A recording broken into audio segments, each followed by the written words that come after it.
One day in South Africa, a white woman was driving down the road and her car broke down. And it was in a part of the town that she felt uncomfortable in. And so she got out of the car and she was very nervous, and she opened the hood and was kind of looking around. And all of a sudden, someone said, "Excuse me, ma'am, can I help you?" And she whirled around, and there was a big black man standing next to her, and he was dressed nice. But this was apartheid South Africa, and blacks and whites did not get along very well, and she was quite nervous. And she mumbled something about her car, and he smiled and took off his coat, laid it down, and rolled up his sleeves and bent over and started working on the engine of her car. And he seemed nice, and he was very calm, and so she kept her distance and watched him as he figured out what was wrong with her engine. When he thought it was fixed, he asked her to start the engine, and she did, and everything looked like it was going to work. And so she pulled out her purse and started to get out some money, and she pulled out some money and handed it to him, and he shook his head no and said, "No, I don't want any money." And she couldn't understand this. She said, "Why would you, a black man, stop and help me, a white woman, if you didn't want any money?" And the young Nelson Mandela looked at her and smiled, and he said, "Because you were broke down." Nelson Mandela is famous for the leadership that he was able to bring and help end apartheid in South Africa. There are countless stories of his warmth and his kindness, and that's what made people follow him.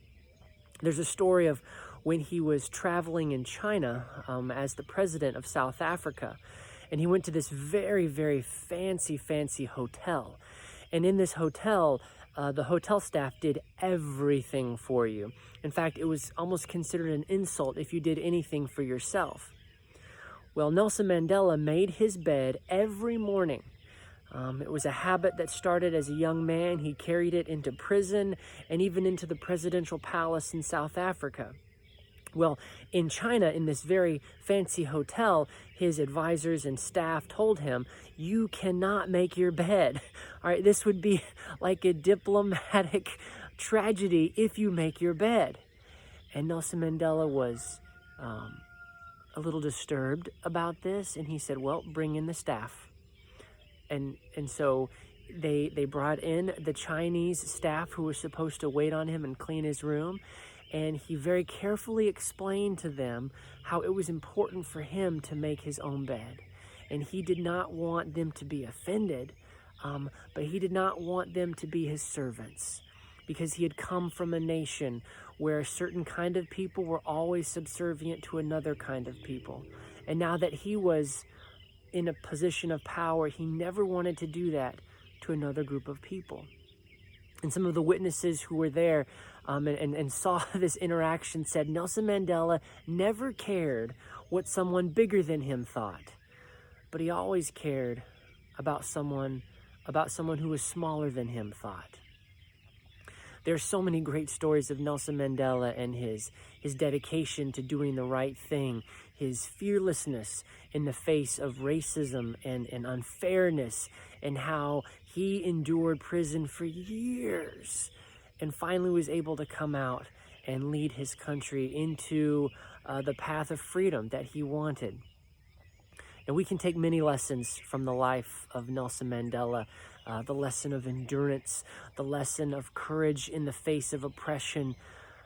But I think the most important lesson that we can take from Nelson Mandela's life, the one that we need the most now, is his deep, rich ocean of kindness.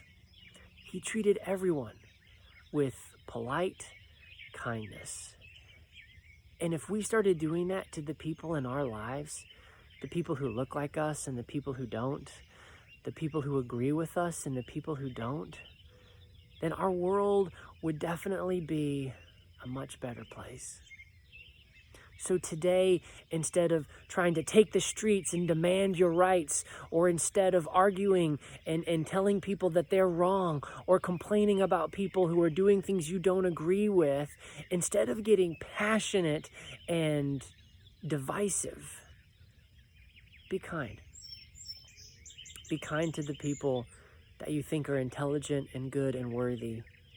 And be kind to the people that you think are crazy and unworthy and don't need anything good from you. I think this is what Jesus meant when he said, love your enemies. It's easy to love people who love me. It's easy to love people who support me and take care of me and agree with me. And Jesus said, I'm not going to tell you to do the easy thing. You're already doing that. Do the hard thing. Love the people who vote the wrong way. Love the people who disagree with you when it comes to Confederate monuments. Love the people who don't agree with you when it comes to abortion or gender or race issues. Jesus didn't say give up on what you believe is right. He just said love your enemies. And when we start to love our enemies, the issues that are so divisive and so explosive start to lose a little bit of their powder kegness as we realize that the most important thing is to be kind to one another. So today you're going to be kind and you're going to be good because you're going to look up and realize that God's got this. And you don't have to be right. You just have to be nice. God bless.